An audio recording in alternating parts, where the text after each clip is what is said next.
Hello and welcome back to the Game Pit. This is episode 150 and the Jude Meister General is back in the house. We're going to continue our best and worst of 2019. Ronan, do you want to introduce our guest and let them know what he does? Because he's rubbish at doing it. I'm a little bit worried, that you're going to talk about the best and worst of 2019 when this episode is just our top 10s. Trust me, you're going to have some bad picks. Oh, I see. Getting your hits in first. I understand. At least we've got someone who's got common sense and a load of good... No, Matthew's here.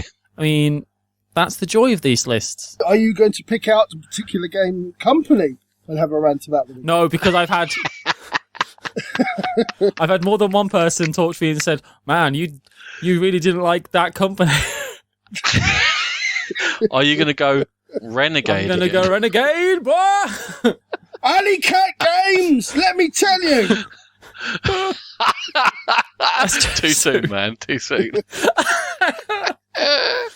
Basically comes on here to ruin his reputation. I like it. There's not that much left on my reputation, and what is there is so fragile, so precious. You can have a true doubt on that one. Right. Let's stop messing around and crack into our top 10 because we've got 30 games of various qualities to discuss. And Sean's going to lead us off with his number 10. So my number 10, and let me say that number 9 and 10 were the hardest ones for me. I kept swapping them in and out and out and in. So my number 10 is actually Oriflamme from Studio H. We talked about it very recently on the Codcast. I've done that again. I said that last time. The Codcast. I'm sticking with it. I think Oriflamme is just a very clever mechanism with the line-up in where you're placing before or after the person, and that directly affects how your card interacts with theirs. Game definitely gets better the more you play it because you know what cards are around, you know what other cards people are likely to play. You can set traps. There's lots of table talk. A really funny game, and definitely doesn't outstay its welcome. That's Oriflamme, my number 10 choice. Solid choice, not quite top 10 for me, but if you listen to our review you'll know that I enjoyed it a lot. The spatial element, the constant interaction, the fact it's super quick. It's not quite social deduction, but you are trying to read the other players as to what they've put down and decide where to target your attacks on each other, and as long as everyone's in the right spirit it's a lot of fun. I think it's a very good choice, Sean. I was going to say, it looks like the kind of game that people could start playing instead of like Love Letter and stuff like that, right? Well, only Love Letter is amazing. It's in that genre, though. It's got that feel about it. Yeah, it's a fair pick. Fair pick. Is it top 10 worthy? Who knows? Well, we do know because you didn't pick it. So. Top 10 worthy, though. Speaking of which, my number 10 features later on someone else's list. Ooh. Bloody heck. What could it be? So one of you's made a decent choice. My number 10 is a game that doesn't feature on anyone else's list, and it's Blitzkrieg, which is a 2-player only miniature World War II in 20 minutes game, where you're pulling these chits out of a bag. You've got 3, and you're putting them down in different theatres of war. I love 2-player games. I love 2-player tug of war kind of games like Reiner Knizia style, right? And this really has that feeling about it, and it's just exciting and fun and really tactical, and I just really like it. I think it's pretty underrepresented, and I just think it's a fantastic game. I got the expansion, which is the Nippon expansion, which has Godzilla in it, so I mean that's pretty great as well. I just really like it. Have either of you played it? I have not. I've never even heard it until you brought it up on the list. It is definitely one of those games that I would just sort of bypass on a game shelf or when I'm browsing on the internet. It just doesn't seem like the thing I'd enjoy, but I think we tend to have a fairly similar taste in games, so I'll definitely give it a go. And who doesn't want Godzilla to pop up in a World War II game? I mean, me, I don't. It's a bit silly. I've heard about it, obviously, because I think there's loads of buzz. I don't know how you've avoided it, Sean. Loads of people are saying it's an amazing game in 20 minutes. And it's really, I guess, one of the ones I regret most not having played this year. It's a good one. Indeed. Right. Should we crack on to our number 9? Yeah, you're never going to do that again. No. Good. My number 9 is also a 2-player game. And this game is Skunk Hollow. And in Skunk Hollow, one of the players is going to play as a giant sort of rampaging monster. with different attacks at different parts of their body. And the other player is going to play as a bunch of little critters. And they're going to have several of their figures. And there's going to be one on the monster side. And they're battling to see who wins. And it's played spatially out on a board. And the critters have got... Each of the different ones have got different sort of abilities and attacks and ranged and melee and stuff. And when they're attacking the monster, as they take out part of the monster's body, the monster loses certain powers. If you take out their head, maybe they can't shoot lasers out their eyes anymore. If you take out their foot, they're going to go slower. And it's this tug of war between the monster trying to get done what they want to do while they're powerful, but not getting worn down too much, and the critters constantly taking damage, but trying to damage the monster enough to slow it down so they can eventually bring it down. And it's directly confrontational, so you have to like that sort of a thing, but it's really well made. It's a beautiful production, and I enjoyed it a lot, and I need to play it more. And I think if I had played it more, it might be higher up the list. If you say so. Sounds rubbish. I do. Okay.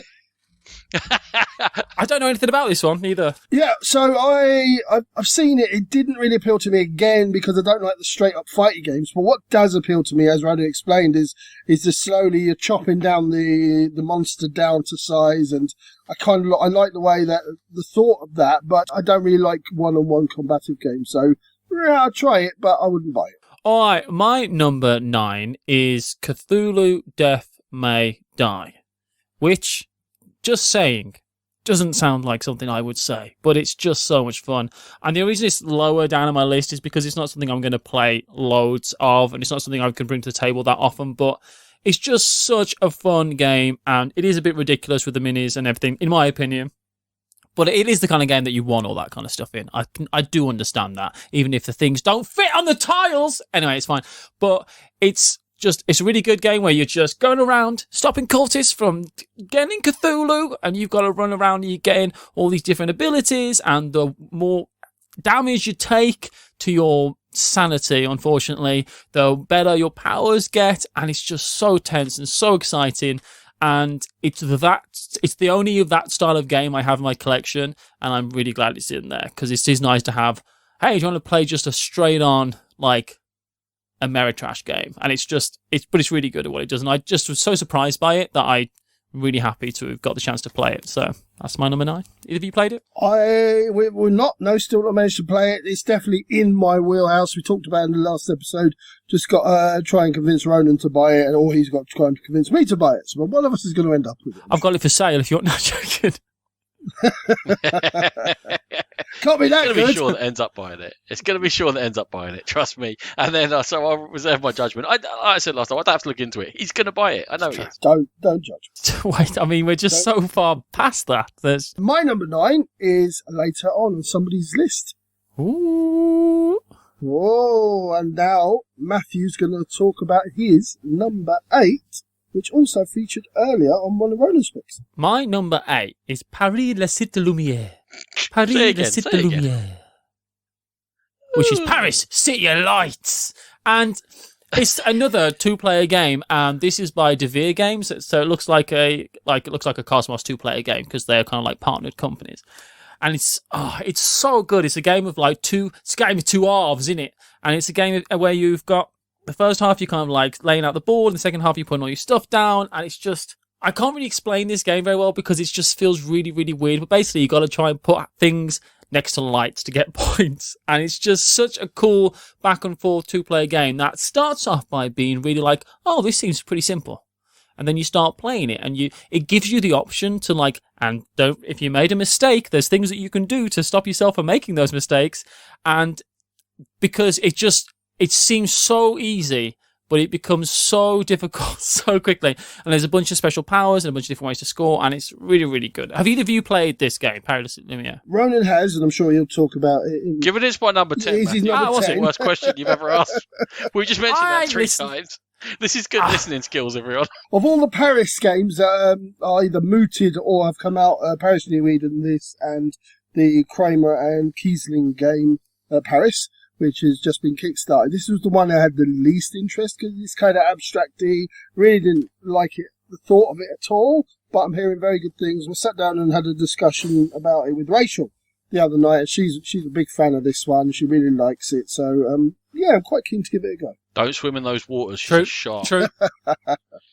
So it's a competitive game of patchwork on a shared board, but you set the board before you lay down. Such a good way of putting it. Those are the words I was thinking of trying to use, but it never came to my brain. I'll give you some lessons when we're off air. And the first half of where you set the board, because you're laying down where the polynomial is going to be laid and also how points can get scored, I am just awful at it. Or Rachel's the best player ever at it, because we cannot get close in scores at this game. But it's the whole triple think of first you're setting the board, then you play some polyominoes, and then you've got these 8 special powers and you can use 4 of them each. And the whole thing comes together. It's only half an hour, but it's very, very clever. It might be 10 because I keep losing, It's always going to make you a tiny bit bitter. But there you go. Fantastic choice, Matty. Oh, thank you. Yeah, okay, so my number 8 features later on somebody else's list. And my number 8 should feature later. And I'm quite surprised that this is getting as little love as it's got in end of year things, because Maracaibo, when it came out, I thought made a huge splash. I know it wasn't for everyone, but I thought that it had enough of a positive impact, it had enough longevity and variety in play, and a few different paths to go down, and there was interaction, and I really thought it was everything that people wanted in a modern Euro. It's not the perfect game for me, but I've certainly enjoyed it enough. The campaign play is very light, like small changes. There's a tiny bit of a story as you go through. It's not incredibly well implemented. It's not a narrative game in any way, but it just gives you something slightly different to think about each time. Tons of cards in it. The deck mixes up. Every game you play is going to be slightly different. So I really enjoyed Maracaibo. Not top rank, but good enough for my top 10. I got some thoughts about Maracaibo. Would you like them? I guess it is a podcast, so that's pretty. Hit me. Should I hunker down? I do not like Great Western Trail. I just do not like that game, and I've tried with it so many times. And then I played Maracaibo, a very, very long game of it, because we were learning it as we went with Sean Nat, and I really enjoyed it. I thought it was really, really good. So they are definitely different enough to warrant playing the other one, I think, which is important. But I feel like it just seemed to be like 20 quid more expensive than Great Western Trail and difficult to get hold of. Like, they didn't print that many. And I feel like they didn't give it what the game needed to get it in enough people's hands to make it a bigger game. Because I definitely think it should be a bigger game than it is. It is bizarre. And I would say that, like, I feel like one way of winning is probably the best way to win. But, I mean, I've only played it once, so I do not know that for a fact. What do you think about it, Sean? For me, it kind of rests on that one mechanism where players can sort of set the speed of the round. If one player races to the end of the round, sort of everybody else has got to sort of match speed and quickly do the most important things to them. That kind of breaks it for me. I don't think it's a bad mechanism in itself. I think it's quite an interesting one. But I really enjoy the going up and setting the characters on the different islands and visiting a lot of those different places to try and explore different aspects of the game. And then if one person's kind of like, I'm just going to the places where you're going to give me those influence on the islands and build up my army, etc., I'm going to race around the board. It doesn't let me explore the game as much as I want to. Yeah, it's as though other players have to stop you from playing the game that you want to play. Yeah. So it stops you having fun playing it, right? And I think it is an interesting mechanism, and if you like that kind of thing, absolutely, I think it's a solid game. But for my taste, and for me, and running Noise Desert, I like to turtle up in the corner in games and do my own little thing. I don't like being go for the money strategy like an absolute. Just find the economy in any game. It kind of goes against that, and people can interrupt my favourite way of gaming too easily in this. So, not a bad game, but not my game. A very interactive Euro, I think, which is why it throws some people off. Maybe it sits a little outside the usual sphere of people's happy place. Sean, let's move on to our number 7s. Let's reach to the sky. Reach to the sky. So, mine is... It's reach for the stars, but... Is it stars? Oh, okay. Thanks for that. Reach for the sky is if you're holding up a bank. Reach for the sky. There's a snake in my boot. So my number 7 is Cities Skylines from Cosmos. It's based on the computer IP, and it is pretty much a direct sort of transfer onto the board game format. You are building up a city, you're trying to manage the various resources, you're trying to keep your traffic down and your refuse down, and you're trying to give people jobs and sort of balance energy needs, etc. All the things you need in a modern day city. And it's a tile layer. You've got the polyominoes part of it as well. It's very important where you lie, and you've got to manage an economy, which obviously syncs to what I like to do. I just think it's a very pleasing game.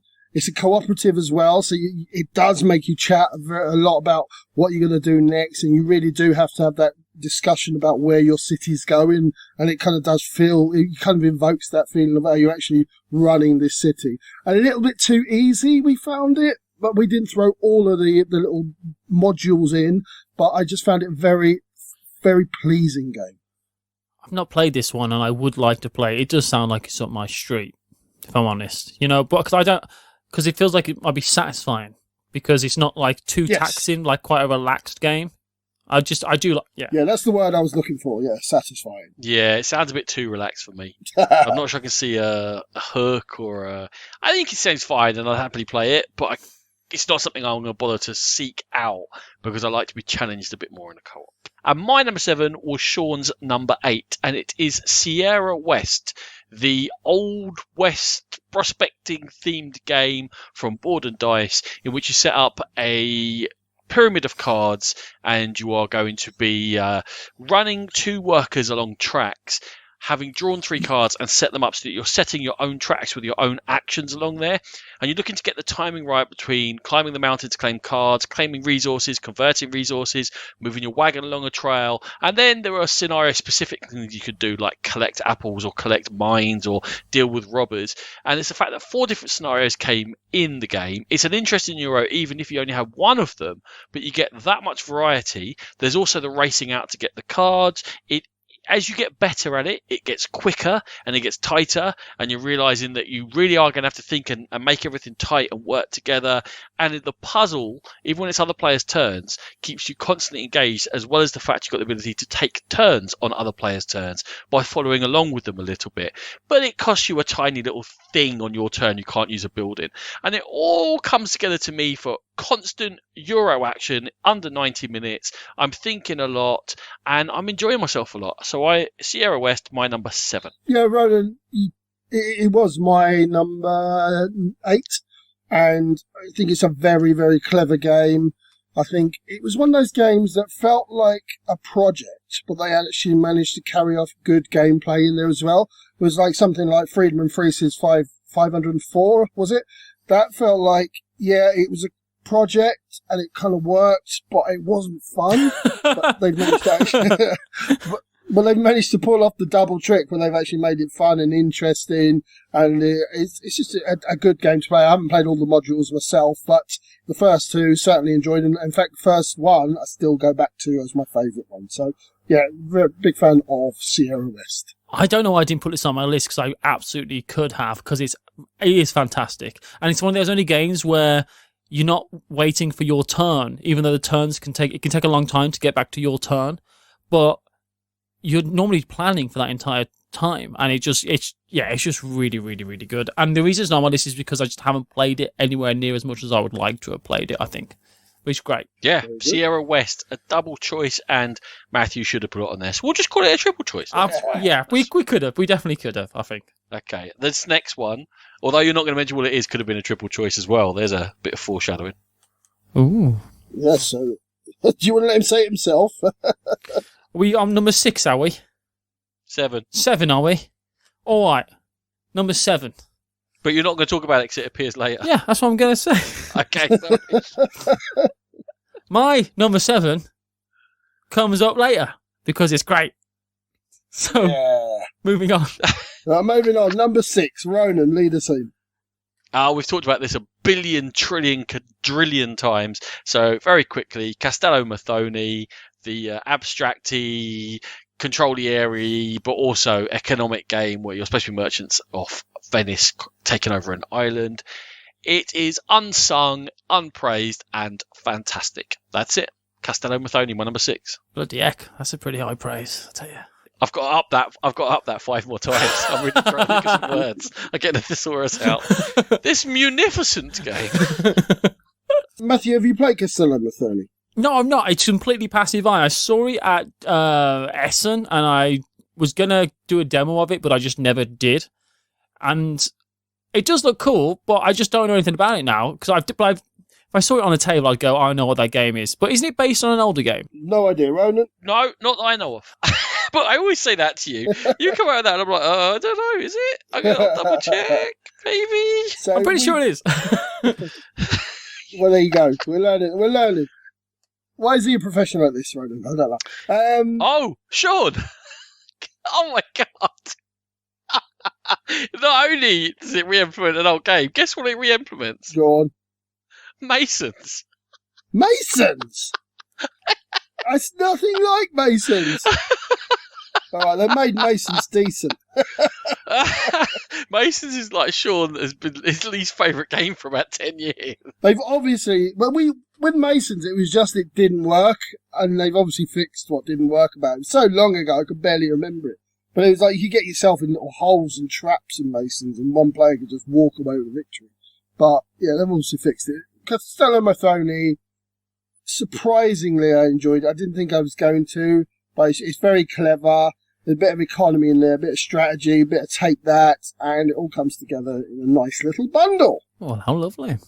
I knew I had a bit of information. Oh, yeah. I'm professional. I know what's going on. Have I done my number 7? I have, haven't I? So we're moving on to number 6, are we now? I don't know what's going on. That was a lie. But when I said I knew what was going on, that was a lie. Are you taking crystal meth as we're recording? I've got an old list. Nothing's making sense. No one's things are in the right place. It's very difficult to keep along with what's going on. I sent about 19 of the new one out in different formats. Oh, God damn it. You said out in that funny format I couldn't print. It's like a pentagon format or something. I'm like, what is this? Blimey neck. I'm having a hard time. It's all right. Your number 6, Matthew, is unmatched, by the way. Am I saying that now? Great. I think so. Are you? No one knows. Yeah, my number 6 is a great game. It's unmatched. I mean, there's a few better, but there's games better than it, so I guess it's not completely unmatched, but it is fantastic. So it's Unmatched, which is the re-implementation of Star Wars Epic Duels, I think, and it's just so good. And you can play it 2 players, where it's 2 people running around a board, basically trying to kill each other, and it's with card play, so you've got a hand of cards, and you've got the main character and your sidekicks, as it were. And Mondo are partnered on it, so there's a massive amount of different IPs that are going to be coming out in the future for it. Like, I got a Bruce Lee figure for mine. I've got Bigfoot versus Robin Hood. I've got Arthur, Alice, Medusa, and Sinbad. It's just so much fun, and you can play it like as all-out war with like 3 or 4 people if you want to do it. It's not in the rulebook to do it that way, but you can play in teams as well, and it's just so tactical and so fun. And the minis are just, the price point is so good for the game. Everything about it I absolutely love. It's another game which is not something I'd normally ever play, but I just absolutely loved it, and I was so blown away by Unmatched. So it's my number 6. Do you like this one, Matthew? Mainly because it's got Bigfoot in there. Because we've listened to Death by Monsters. We know you're Bigfoot. He does believe in Bigfoot. He does believe in Bigfoot. Yes. I believe in the powerful northern ape.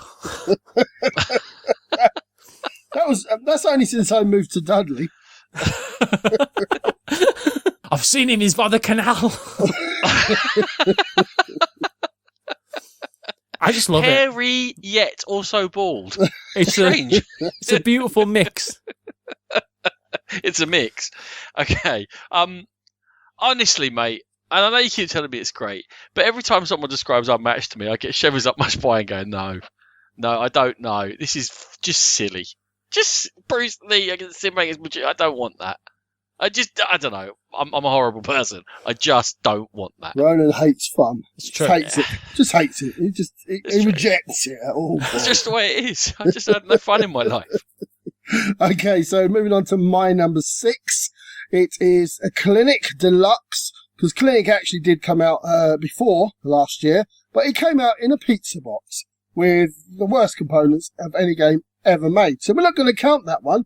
It comes from AV Studios, and the new design has been sort of reworked artistically wise and design wise by Ian O'Toole.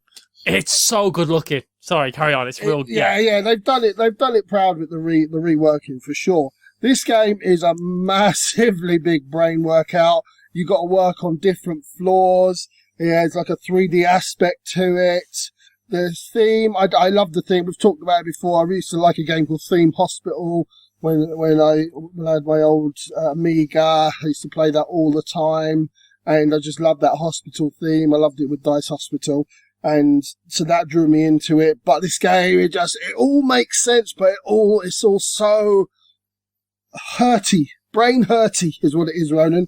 It's a brain hurty game. I'm so wary of opening this box because I looked at it in the original Kickstarter, I looked at it in the second Kickstarter, and some of the things in there I was like, this is very album VR, where this thing doesn't make any sense whatsoever. There's no reason for this, and when I play games where there's no reason for something being in there, I find it hard to get my head round because I'm a weirdo. What's got no reason? Can you remember anything specific? Some of like the spatial stuff and the parking and the way things connect to each other. I can't remember that way, but definitely. But isn't there weird reasons why rooms can't be next to rooms and stuff like that?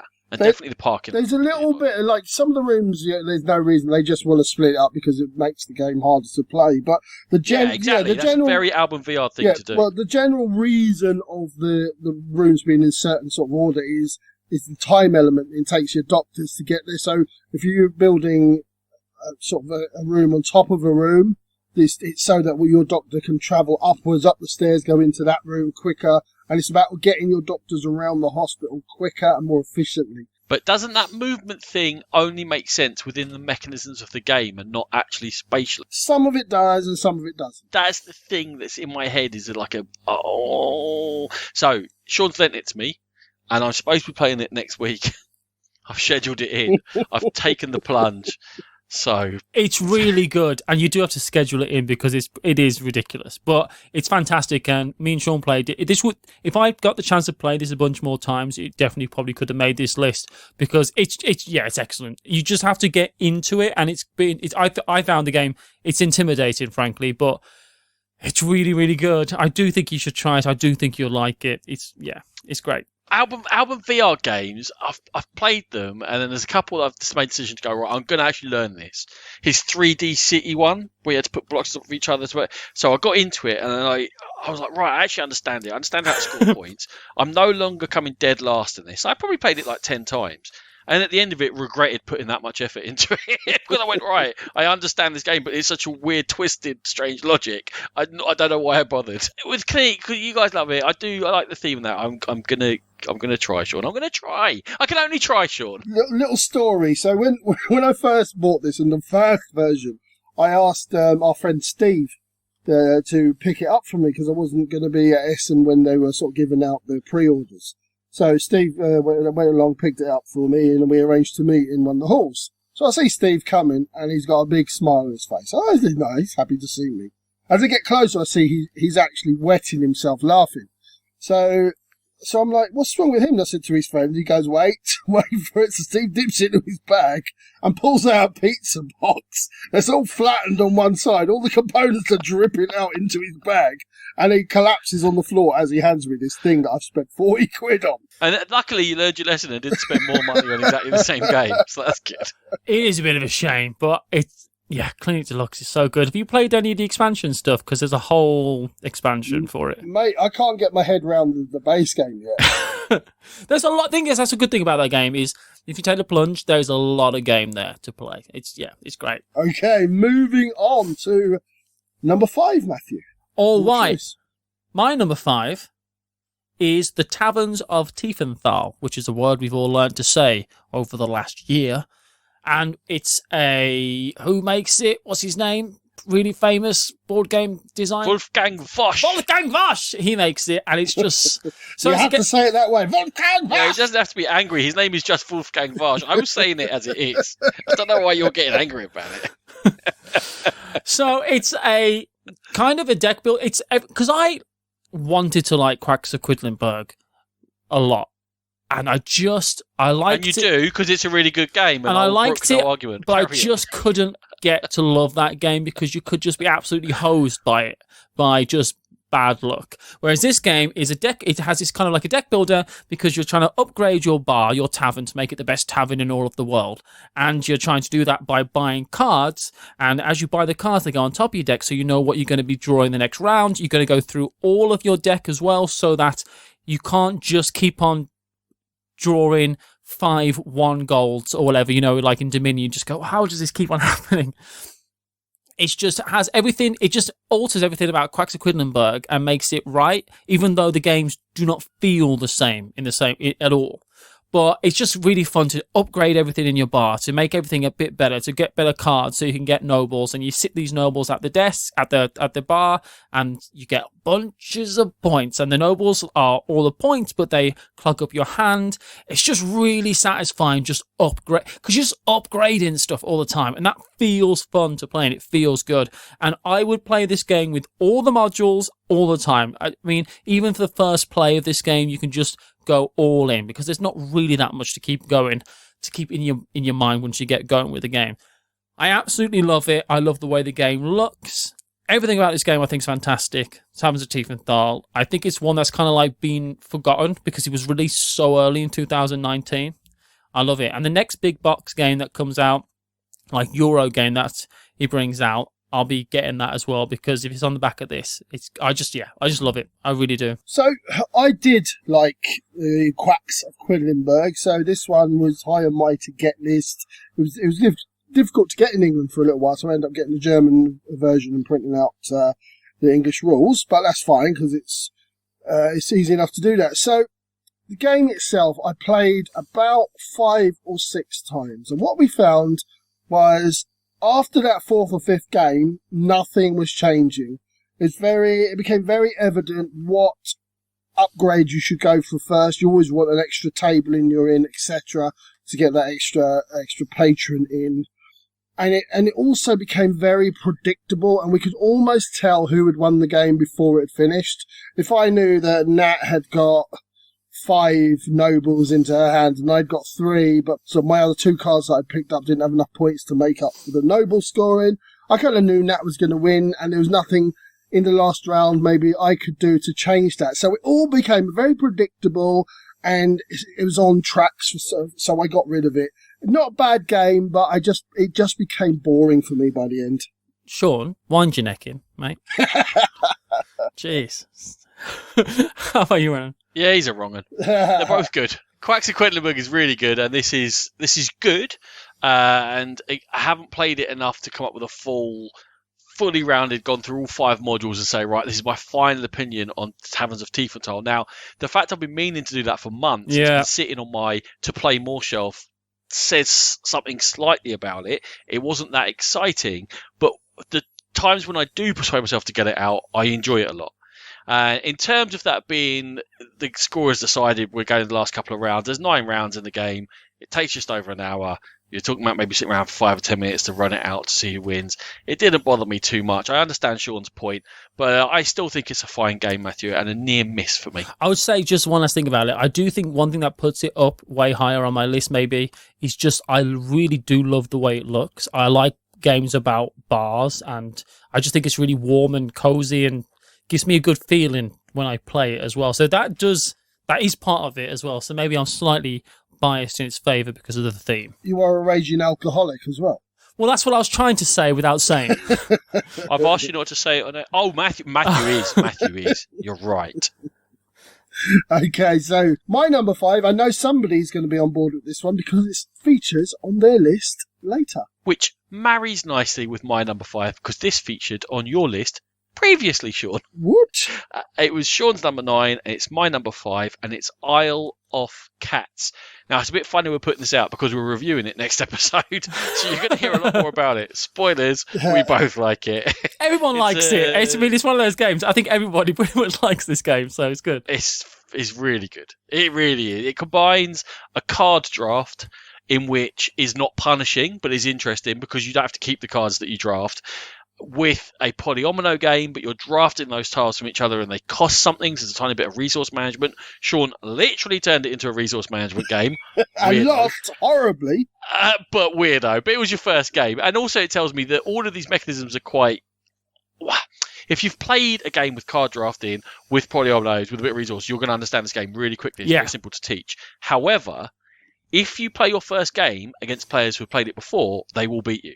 And that, again, says something to me in that there is more to it than those simple blender mechanisms will make it first appear. So while it's light enough to teach lots and lots of people and they'll be able to play it, in order to play it well, to me, you need to think a bit more about it. And also, you have to have a coherent strategy on your drafting. And there are different strategies to go down. And that makes it all a very interesting package, very easy to teach, and a nice, I said I was going to be brief, in a decent play length as well. So my number 5 of the year, again with the potential to rise, is Isle of Cats. It's ace. It really is good. I like it a lot. I gave my copy to Sean.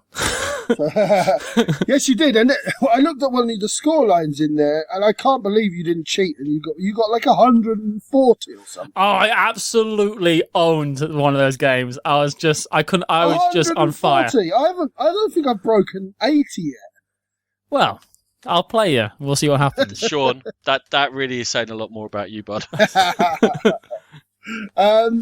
It was a very late entry because Matthew was very kind enough to give us his copy. He knew Nat would really like it because she's really into her cats.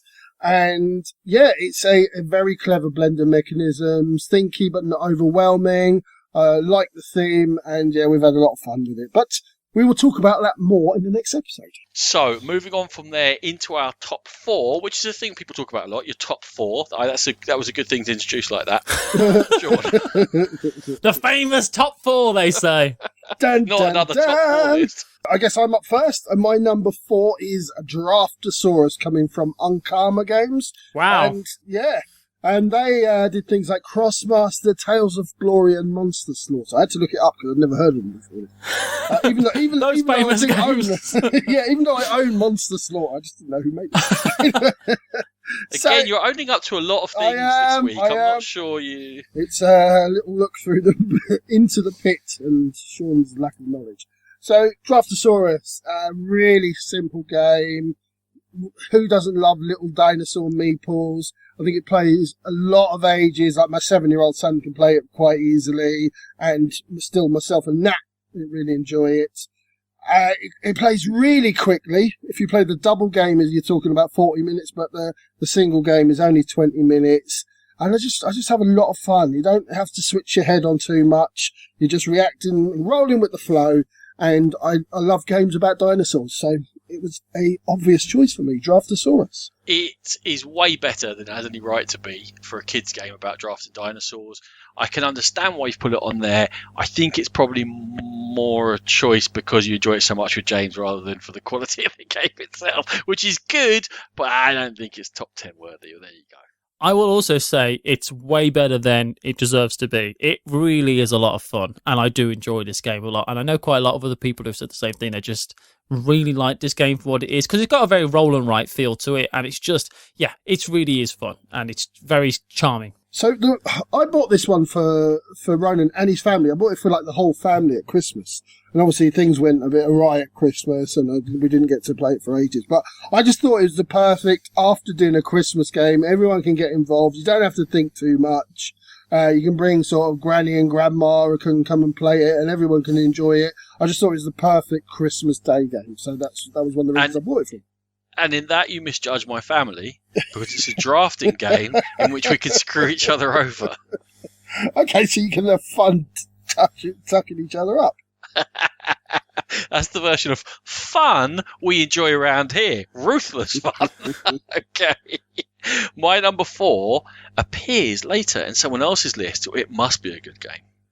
My number 4 is QE, Quantitative Easing, the sexiest name in board games. Or Sean adjusts his belt, as we like to call it. What's he doing over there touching that? He's just quantitative. Easing or breaking the dam on the A quantitative difficulting. So this is a reprint, but they made it into actually look like a board game rather than a abstract art piece. And do you sit at home drawing up lists of reprints? How do you know these are all reprints? No, this one was because it was the people who made it. They actually just made wooden products. It was board game tables. And they actually it was a wooden product. Like No, so wooden. it was made first by the company that made Jam Sumo, then Board Game Cubico. Tables took it. So yeah, Cubico, I think it was. And So anyway, it's great. It's a game where, because I love the game High Society by Radican, it's just a fantastic game where you can just, you can spend as much money as you want, but the person who spends the most money at the end is going to lose. Matthew, I'm sorry. But I have to say, on the BGG listing it says QE re-implements QE. It's the most Matthew Jude board game ever.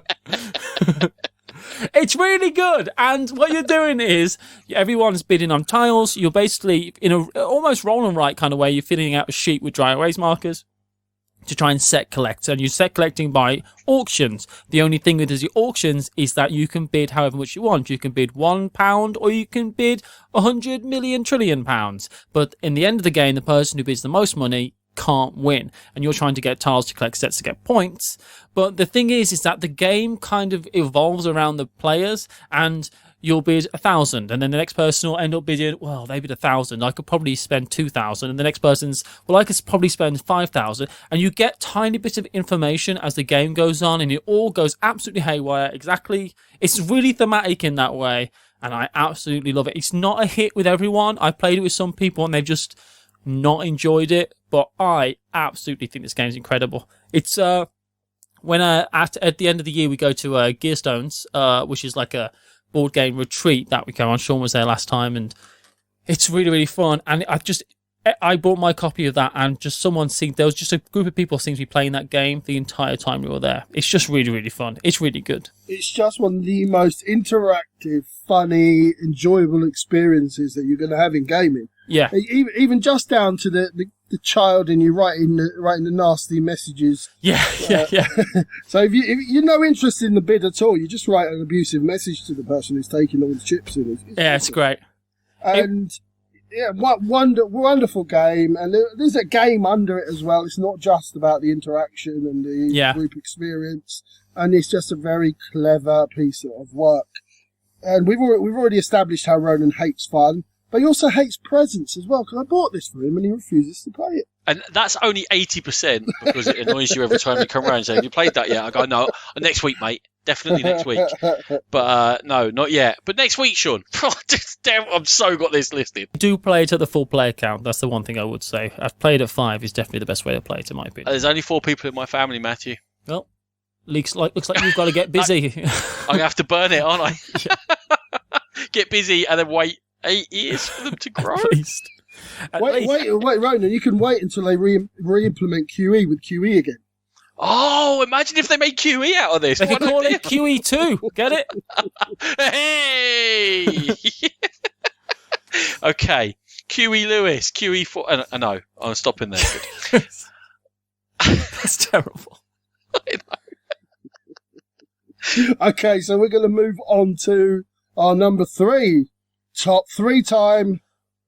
Well, it's not as good as your top 4, is it? It's not as good as your top 4, but still, it's quite good. Top 3, Ronan. Okay, my number 3 is another game that actually I've talked about a few times over the course of this year, so I'm going to be quick. It's Watergate. It's 2 players. It's based on the 70s Watergate scandal. I mean, a political scandal in America. Who'd have thought? Oh, it's a bit topical. And it's asymmetrical. One side Nixon and his administration. The other side are the journalists. And it's brilliant. And it manages to be thematic with a theme that I don't really know anything about, and it's tight, and it always feels like the other player's doing better than you, which is perfect for a tight 2-player game, and it doesn't linger around too long, and it's relatively easy to teach, and it's all about the tension between the pair of you, and Watergate is the 3rd best game of 2019. If I'd have played this game, I'm very confident it would be on my list. But I've not played it, and I really, really want to, because it sounds right up my street. It just seems to be difficult to get at the moment, and it's always out of print. But yeah, it's definitely one that I wanted to get. That's the second Capstone Games that you said that about. Oh, is it? I didn't realise I was talking about Capstone. Are they episode 150's Renegade? I mean, we're still waiting for an appearance. What were they thinking? Printed 7 copies! Yeah, we talked about Watergate before, Ronan. It is a game that I had no real interest, but you tell me that the theme really doesn't matter. I do worry about my stress levels if I do play it, but I think I'd like to give it a go with that. I worry about your stress levels in general, man. Have you thought about meditation? So, my number 3, if you care to hear, because I'm definitely going to say it. Once he works out what it is. Maybe we'll draw a map while we're waiting to hear. Well, the thing is, right, so you're right, that's great. So I think this is actually now my number 2 game because I've played it so much more. But I won't mess with the list because the list is already written. But cartographers... You'll just invalidate it instead. I feel... I'll invalidate...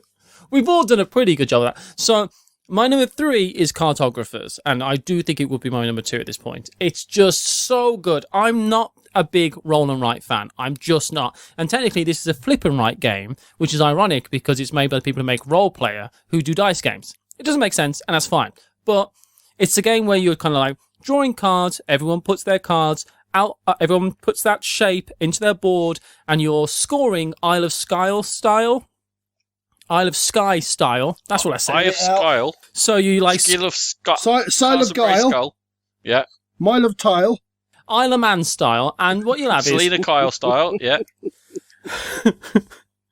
So it's like Melinda Carlisle. What you're doing is you're like A and B will score. There's 4 different ways to score, and A and B will score in the first round.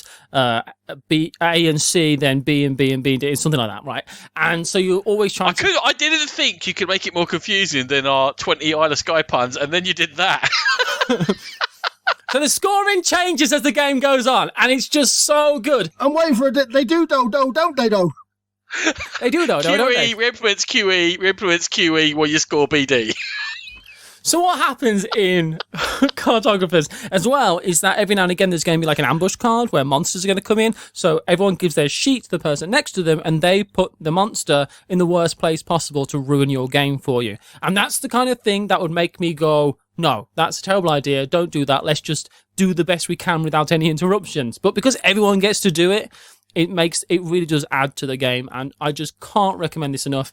There is a really, really good online implementation that I recommend you go and play if you have the chance, because that's the best way to play games at the moment. And I really like it, and I'm vindicated because it's got nominated for the Kennerspiel. So I just think it's fantastic. Cartographers is the roll and write / flip and write for me. I'll just pick up Ronan one before we start, Matthew. In what world do you think a top 10 list by us 3 complete and utter twonks is in any way valid? I'm just going to do it by myself next year. You're right. Right, back to Isle of Belinda Carlisle.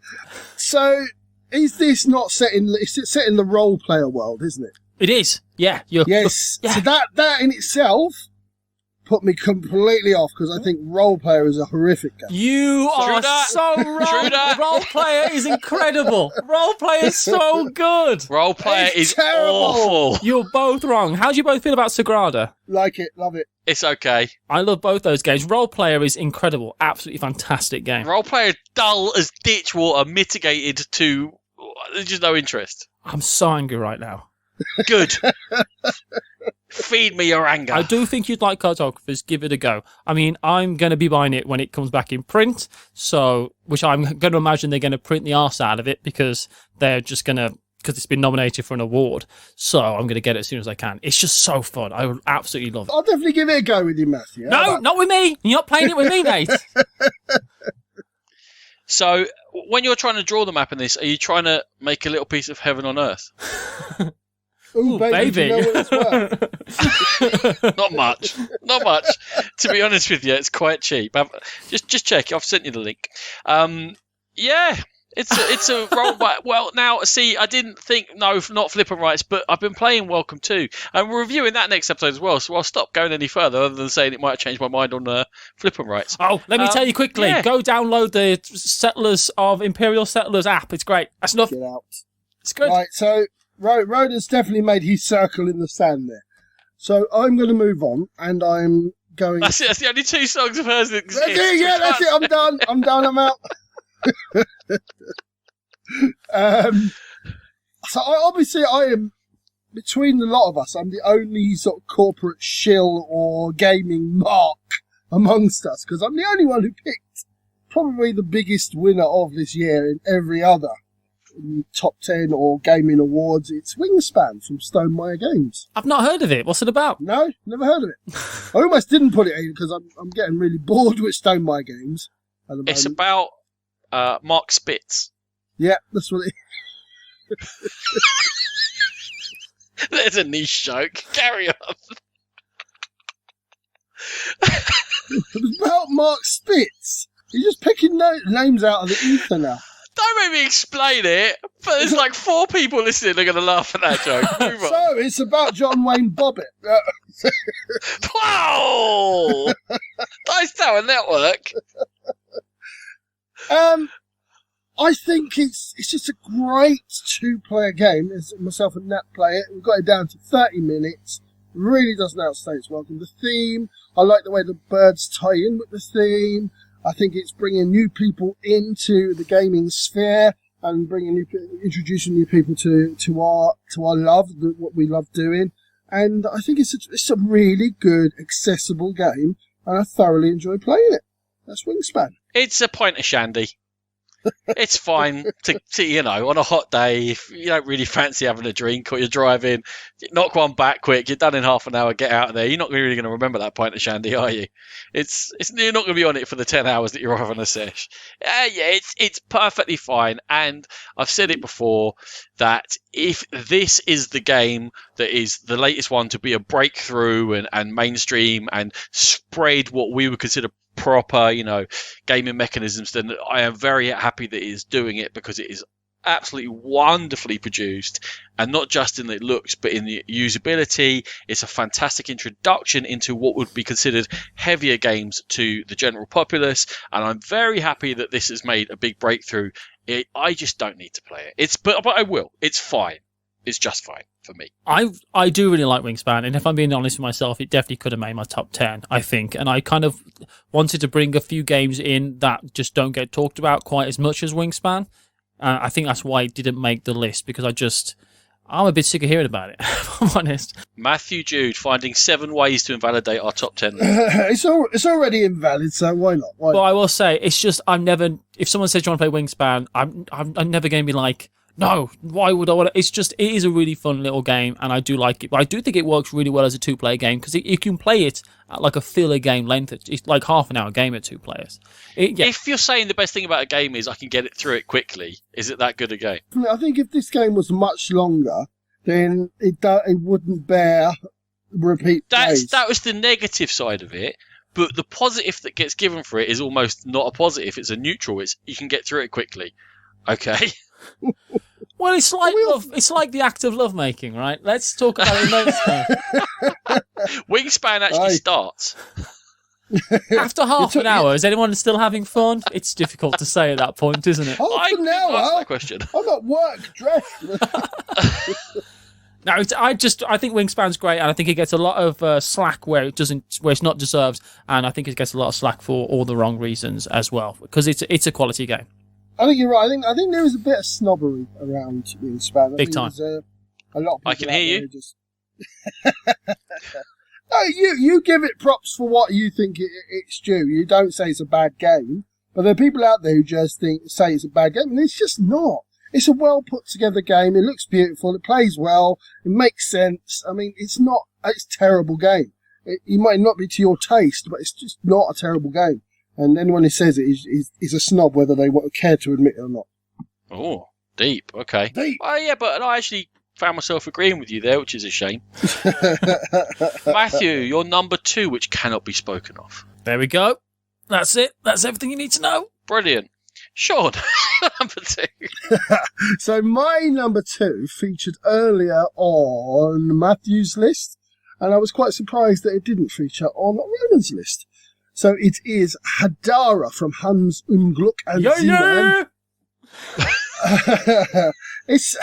I suppose it's always been billed as a quicker version of Seven Wonders, and to some extent that's how I feel about it too. It's a drafting game. I love drafting. This game is incredibly accessible. There's a couple of clever mechanisms in where you're tucking cards away for a second part of the round, so you're going to have access to that card again, but it's the choice, and there's always the choice about feeding your people and building up on the different tracks. Again, not particularly heavy in terms of the thought process, but still heavy enough to keep it ticking over. and I've really enjoyed my games of Hodari. It's not on my list because I only played it once with you. Oh, you did buy it off that, though. I did buy it off that, and I bought the little mini expansions that are available at Essen. I queued for a very long time for those expansions. Oh, God, that booth was not run well. It was... Hands in Gluck. And that booth convinced me that Carcassonne is a collectible tile game. It really is. Did they really hands him Gluck you off there? They glucked me right off, mate. It would have been a strong contender with more than just the one play. Again, I liked it enough to buy it. I don't think you're giving it enough credit for its depth, Sean. When you say it's very accessible, I don't think it is very accessible. I think it's very smooth. I think that it's very simple mechanisms. But if you try to explain all of that and all the nuances, and you can do this and you can do that to someone who is getting, a non-gamer sort of thing or a casual gamer, I think it would be a bit too much for them. So a little bit more to it than you gave it credit for. But after one play, I was very impressed. But I can't put a game in on one play in my top 10. I would just say as well for Hodari, I do think that's why it hasn't penetrated as hard as it could, which I regret as phrasing, I'll be honest. But good. I will say that it kind of like builds itself as, it's Seven Wonders, but it's like a different, easier version of Seven Wonders. I don't think it is. And I think it's actually got more depth than you think it's going to have. And that's why it's not a game I'm going to play with maybe a brand new gamer. So it's not as gateway as I think people are expecting it to be. So it's not hitting as hard as it could. And it's there's something about that game that's you're getting up these tracks and you're scoring points and you can see how you're progressing and you can see how the game's ramping up and everything about it is just so fun and so satisfying. And some people have had a go at it because there's a slight memory element to it, because the cards that are discarded that you're going to get later on, you kind of want to remember where they are. But I feel like you're trying to do so many other things that you really aren't paying attention to that anyway. And but everything about this game is fantastic. It's one of those games that I played for the first time and I just thought, wow, this is...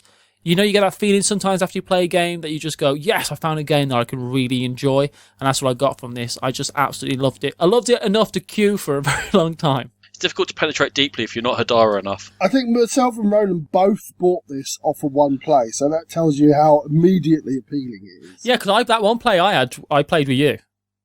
Yeah, and I think after that, I don't know whether it's got the longevity. I've only played it sort of 4 or 5 times myself. Roland's played it once. So I suppose time will tell, but so far so good. The second the proper expansion comes out for this, I'm getting it. But I do think it lends itself to that as well. So maybe that says something about the game as well. But it felt difficult to elegantly expand to me because of the way everything interacts. That's There's true. a fine balance in the cards. And, some of the cards help other sections and stuff. And once you get to that where you're crossing resources, it's going to be very hard to expand without sort of making each individual set of cards bland. An expansion is going to be a separate board where the resource... Yeah, you know what I mean? Definitely. I could see that. A whole nother thing you have to do, which will easily mix into what you're doing already. I think it'll be tricky. It's not like a lot of drafting games. It's just here's a few more cards and it's okay.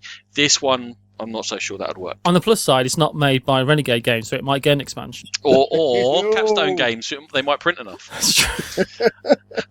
So Roland's now going to talk about a game that had brilliant components when it was released. Oh, that's where we're going, Mr. King. Really, Pizza Box? That's where we want to go, is it? And usually I use Pizza Box and insult you in a different way, but this time it's about game components. My number 2 for 2019 is a Barrage. Boring!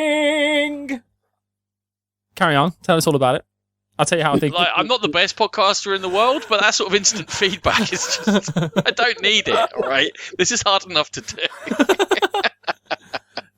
It is an interactive, vicious spatial puzzle in which you're fighting over every precious drop of water, and you're doing it via worker placement action selection, and also very tight resource management with a time aspect to it. And all of those mix in together into a 2.5 hour long absolute headache where you are praying and praying and praying that someone won't do the thing that will screw your plan, and they do it and you think, that's it, I am out of this. And then you feel clever for thinking your way around the obstacle that they have put into your path. And every single action that someone takes affects what the other players can do on that action selection, which is the best thing for a worker placement. It is tight.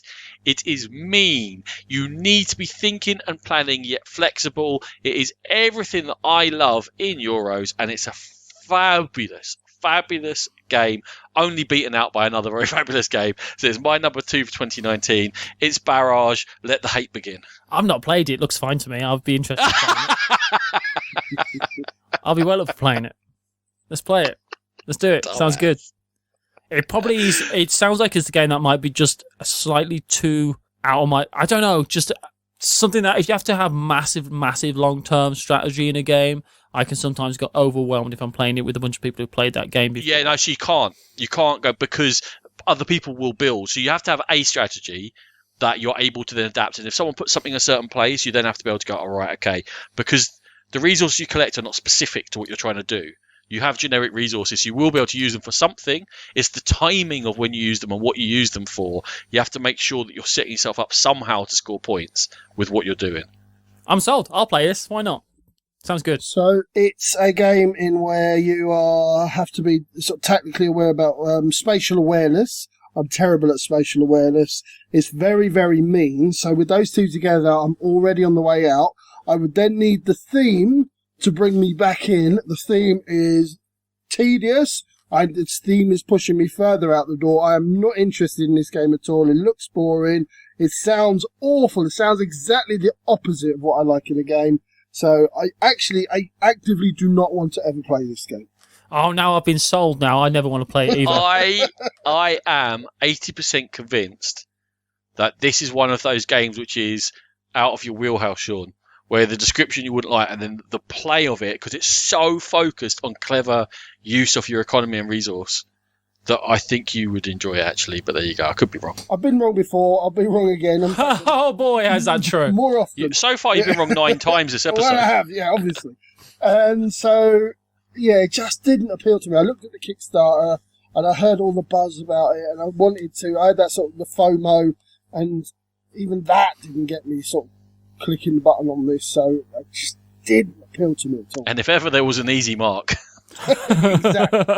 Okay, let's move on to our choices for the very best of the best games released in 2019. Sean, your number 1 game of the year. You're the best around. I'm never gonna bring you down. So my number 1 game of 2019 is Yukon Airways from Duck and Ludonova.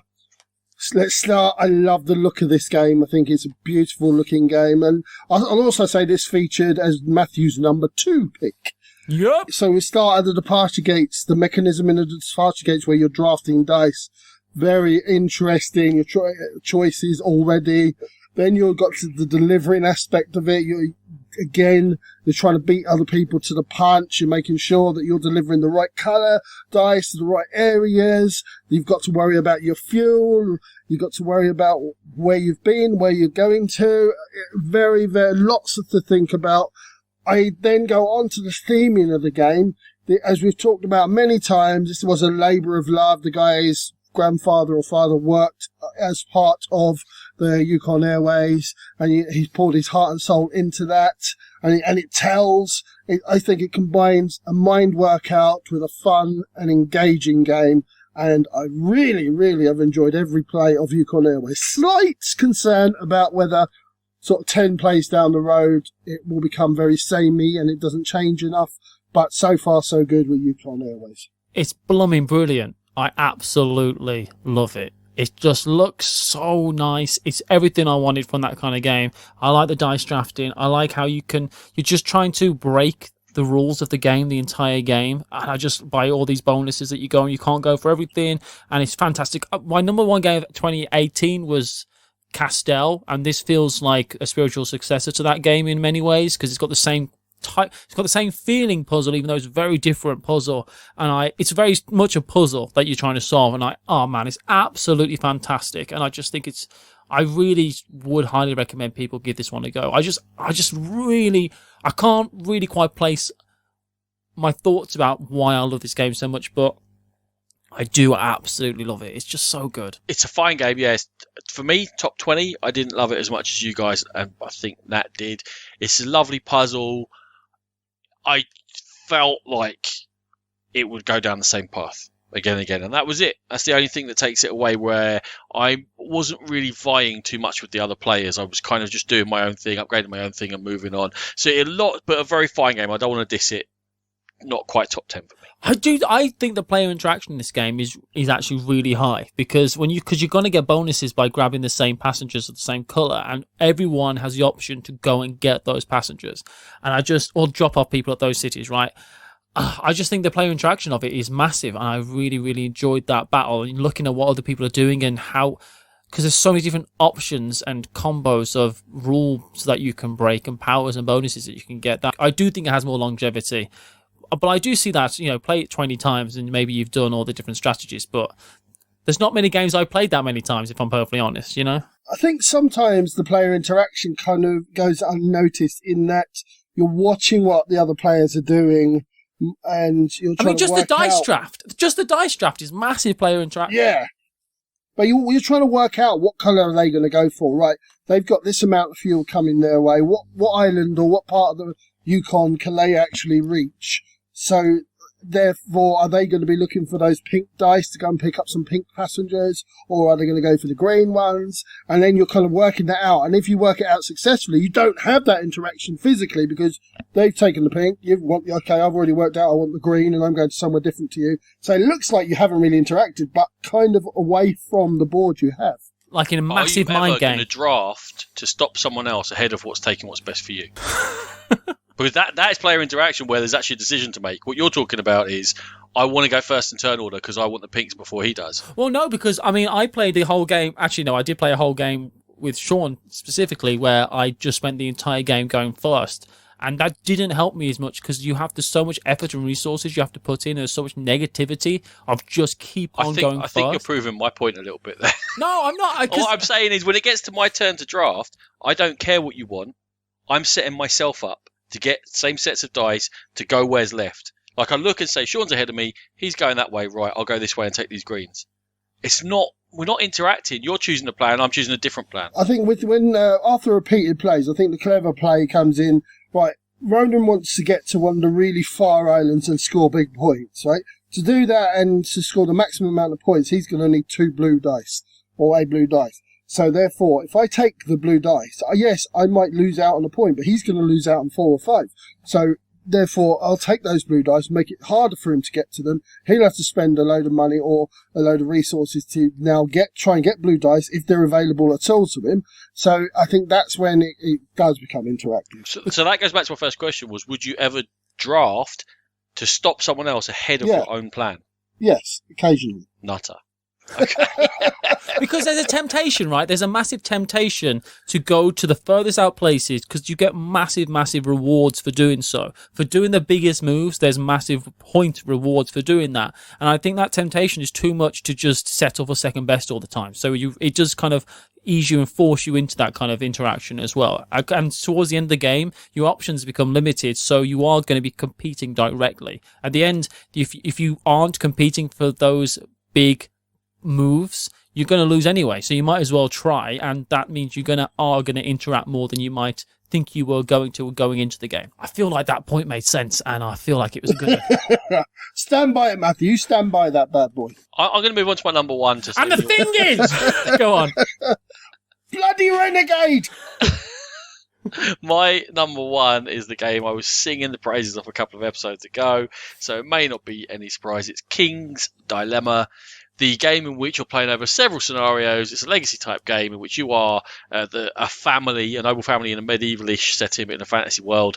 And basically story things happen, and between the lot of you vote and you spend your resources in order to get the votes to go the way that you want for your family according to your short-term and long-term agendas. And these stories then develop and go into the story deck, and they're going to come out over the course of the game. A new branch of stories will happen, and you'll cut off certain branches, and the kingdom itself will prosper in different ways. It might have a strong military and a weak economy, or whatever it might be around, and you're interacting with neighbours, and you're setting up quests, and you're bringing personalities into play, and there's this ongoing developing story in which have got shifting alliances, because for one story thread, myself and Matthew might want something to happen, or we might want to import certain goods, but Sean doesn't want that to happen because he produces them at home. Whereas in another story, Sean and I might like us to have a fight with one of our neighbours because it benefits us and we're on the borderlands, whereas Matthew doesn't want that to happen because it's going to cost the country money and he's down in the south and therefore he's not interested. And from all those shifting alliances, from every single story that happens, you're deciding how important it is to each other players, and you can get heavy into voting and spank a load of power because it's very important to you, or you can sit back and you decide to choose when you want to go and stay, and it's just a fabulous shared experience with enough of a framework of a game to make it interesting and to have you engaged, but with this ongoing developing long-term story which really hooked me in. So King's Dilemma is my favourite game of 2019. It's not on my list because I've not played it, but I'm desperate to play it. It's at the top of my list of games I want to play, for sure. It just looks really fun. I've heard nothing but good stuff about it.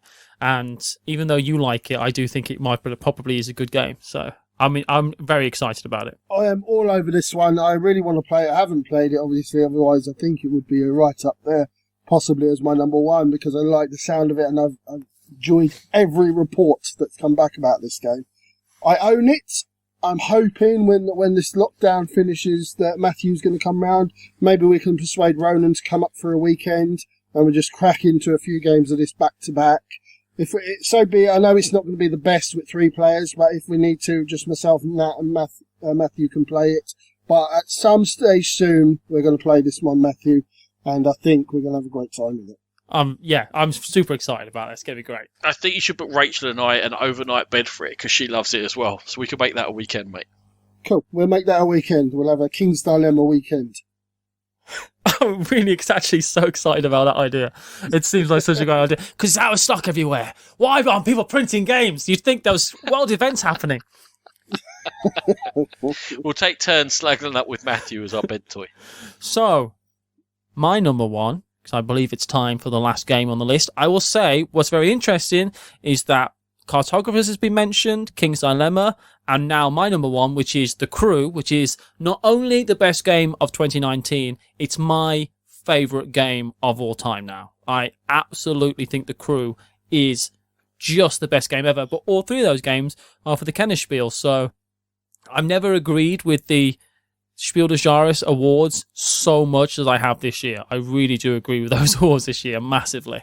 And The Crew is a cooperative trick-taking game where you've got a book of missions, 50 missions that you're going to go through, and each of the missions has a stipulation. Some of them are you have to win tricks in a certain order. Some of them are you have to win tricks. There's 2 different ways to win tricks in certain orders, which are subtly different but fantastic, and they intermingle so well, and it's so tense.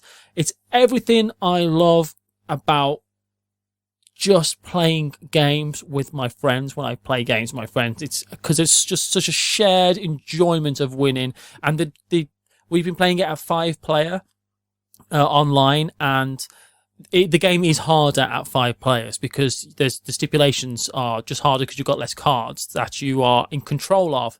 But you're trying to win tricks in certain ways, and I just absolutely think this game is unbelievably good. But I'm a massive fan of trick-taking games anyway, and I do think that's what puts it so high for me, because it's almost every trick-taking game you can think of, because each different game is almost a different set of rules you kind of got to abide by almost. Not really, because there's like Niet and stuff like that, but The Crew is just absolutely fantastic, and there's 9 new missions coming out for it because it got nominated for the Kennerspiel. There's going to be, I have to assume they'll release a whole expansion for it as well. It's super cheap to get, like 15 quid if you're paying like the top dollar for it, but you should be paying just over 10 quid for it. I just think it's so good, and I just can't say enough good things about it. I absolutely love The Crew. It's my favourite game of all time and definitely the best game of 2019. So I'm the opposite to you when it comes to trick-taking games, Matthew, but you did bring this one round and you tried to teach me, and it kind of fell a little bit flat on that night, but I remember messaging you later saying, listen, I can't stop thinking about it. So it's the one and only trick-taking game that I've ever thought, you know what, I'd like to get better at trick-taking games so that I could actually explore that game a bit better. I don't think it would ever make my top 10 of the year list, but I think it would be a contender. And for a trick-taking game, that's big praise from me indeed. So I really want to get better at trick-taking. I want to learn the whole sort of ethos around them, and then play this game with that under my belt so that I'm not such a useless article. One thing I will say quickly is that the good thing about the crew is that if you get good at that game, you will then be automatically good at every other trick-taking game you ever play. Because it's an advanced trick manipulation game. So you are learning how to get good at all trick-taking games just by playing it. So I do think it's got that going for it as well. So we discussed this, Sean, about the plan, and I was going to start playing it with the kids, and they've never played a trick-taking game before. It's my number 4 for the year, and we chose this about 3 weeks ago. And I played my first game of it on the 19th of April, and I've played it 33 times since then. I think that probably tells the whole story, right? It's incredible. It's so good. The girls literally didn't understand how to win a trick with a colour in our first hand of it. We've now into whatever, in the teens of the missions, where, for example, Matthew, no one can win with a 9, which is the highest number card.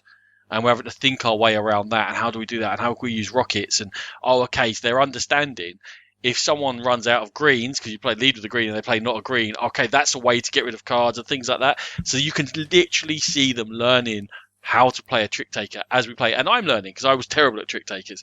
And it's been a fantastic experience. They might be slightly played out after that many games in such a short space of time, but we're going to continue playing. It's going to come out. We usually have like a weekly barbecue in this lovely weather. It usually comes out after that. After maybe a Sunday dinner, it comes out for a few hands, and we're just absolutely loving it.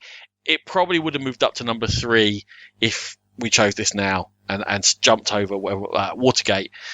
Just a fantastic game, and it deserves all the praise it's getting. That's our top 10s. Now, I think with the sliding of Matthew's Yukon and the lifting of the crew, I think realistically we've got 2 winning games, which is Yukon Airways and The Crew are the 2 games I think we could recommend. I will say this.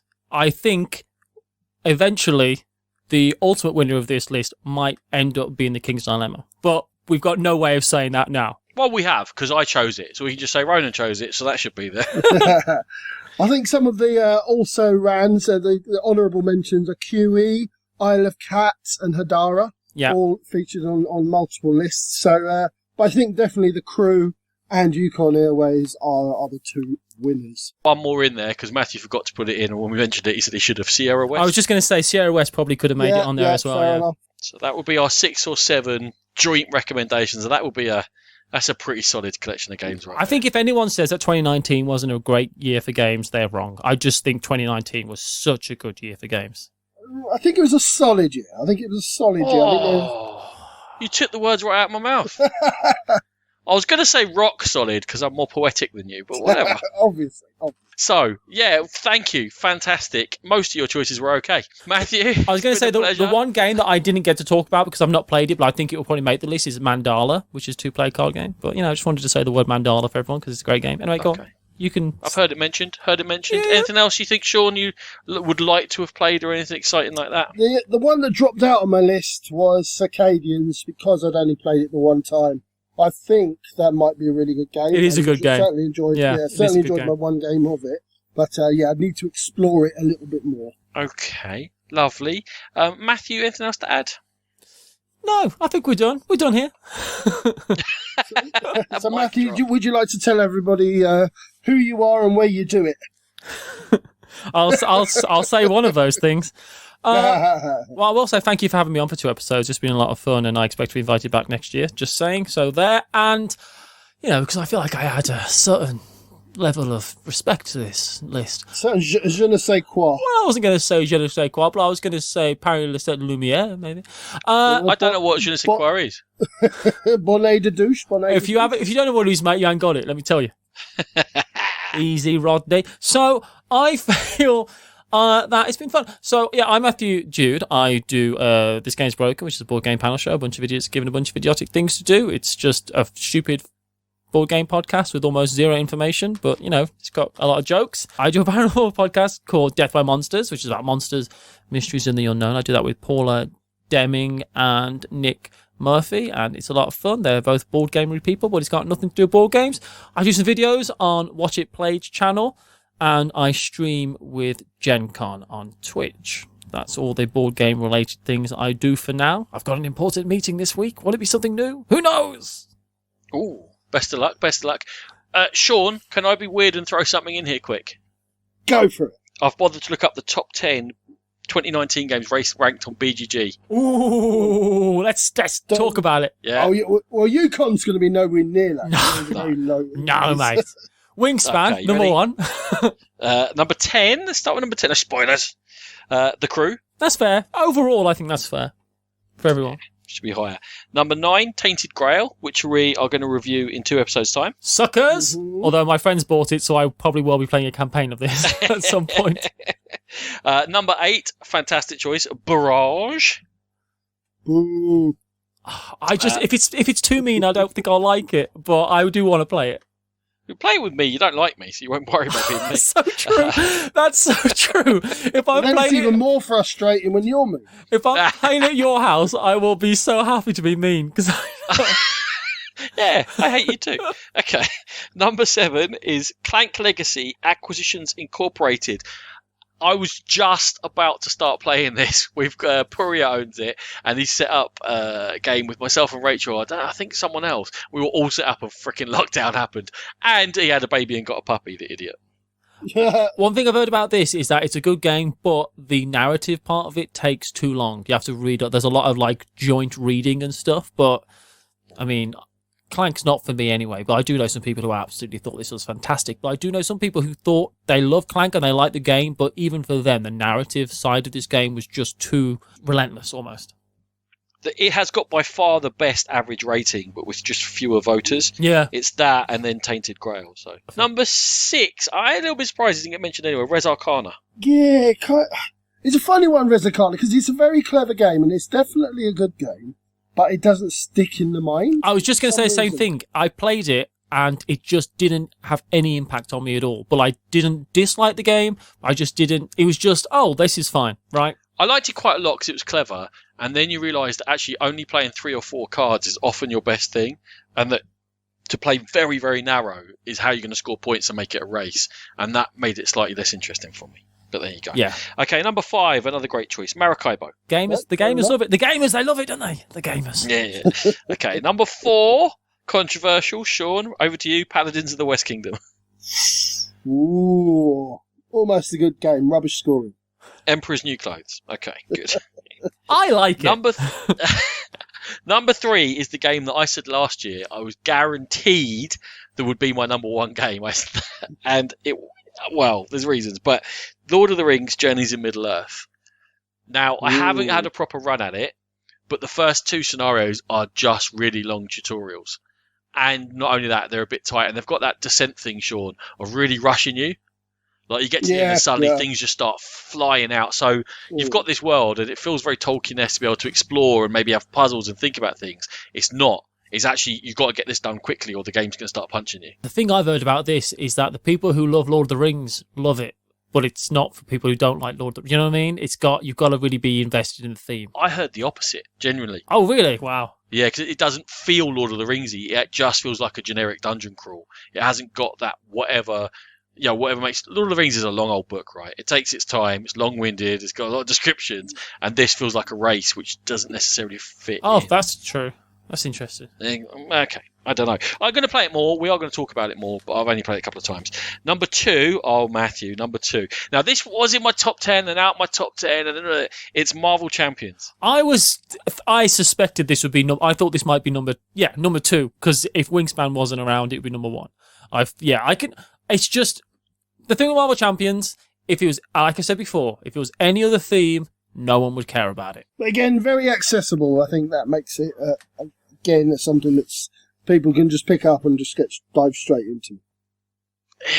See, the problem is Arkham Horror exists, and Arkham Horror does this so much better with campaign play and experience and different paths and the stuff you've done having consequences later on, and the fact that you mold your deck to how you're playing and what your role is within a bigger party and stuff like that. There's just so much more in Arkham Horror, and I don't think the overheads into play is that much more, but there's so much more depth and richness to it. I like Marvel Champions, but it can get bogged down. So I'm kind of up and down there. I'm still buying every single pack because I'm an idiot. And we know what number 1 is. It's Wingspan, and we've talked about it. It's a good game. Very good. I was surprised that the other big Marvel game, Marvel Crisis Protocol, didn't make the list. I would have thought that would as well. But yeah, that's kind of impossible to put together, isn't it? don't get me I was about to started. say Very, very expensive. Nobody's been able to put it together, so everyone bought the box and went, I did a review of this game, and they were the first minis I'd ever put together in my entire life. No and way. I have to say, it was one of the worst experiences in board games I've ever had. Putting those minis together was an absolute chore and a challenge. But the game, I feel like it's almost a sidestep away from board games in general. It's a minis war game, isn't it? And I feel like it's kind of like just outside of the board game geek kind of hobby, almost, if that makes sense. I'm looking through, mate. It's not in the top 80 games of the year. I mean, was it even released last year? Who could say? I don't know much. If it wasn't, I'm going to beat you up for making me scroll through this on my phone. Sean, Phil, while I look up and see whether I get to thrash Matthew. well, I was just going to round up, but while Ronan's off searching for whatever Crisis Protocol, I suppose I just want everyone to drop us a line and tell us if there's any games that we've missed that you think should be on the list and why you think they should be on the list, and we'll give them a mention in the next episode. So, yeah, please do that. We're at the GamePitPodcast@gmail.com, or pop along to the Board Game Geek Guild. And overall, whose list was the best list? That's something that's important to know, I feel. Go on. Well, thank you for handing me the laurels for that, Matthew. It has a ranking, but it doesn't have a rating because there's so few voters. Wow. Okay. It's only 195 rating. I mean, it's a minis game. It's on. It's you're right. There should be like a minigamegeek.com for all this because, well, we said it in our match, didn't we? There's hardly any ratings for Unmatched on Board Game Geek. It's just a different section of the hub. Okay, well, shall we let these good people go and let Matthew go and edit 17 hours of podcasts? Oh, gosh, I've got such a long night. It's midnight. Oh, God. Go to bed. Tomorrow's another day. Indeed. Okay, thank you, Ronan, and thank you, Matthew. And as always, we are proud members of the Dice Tower Network. Go there and to the Dice Tower itself for gaming goodness galore. If you wish to email us, as I've just said, we are thegamepitpodcast@gmail.com. We can also be contacted on our Board Game Geek Guild. We are on Spotify, Stitcher, iTunes, and Podbean. And we're also on social media. We have an Instagram account, we have a Facebook page, and of course we are on Twitter @GamePitPodcast. Thank you very much for listening, and we will catch you next time. Music by E. Aaron.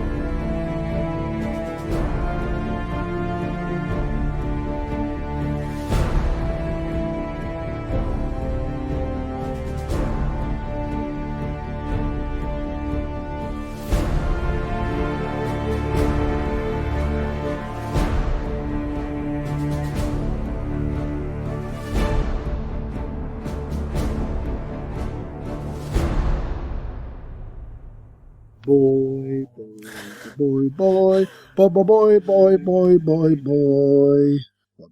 It's the Greeks! Father Ted reference.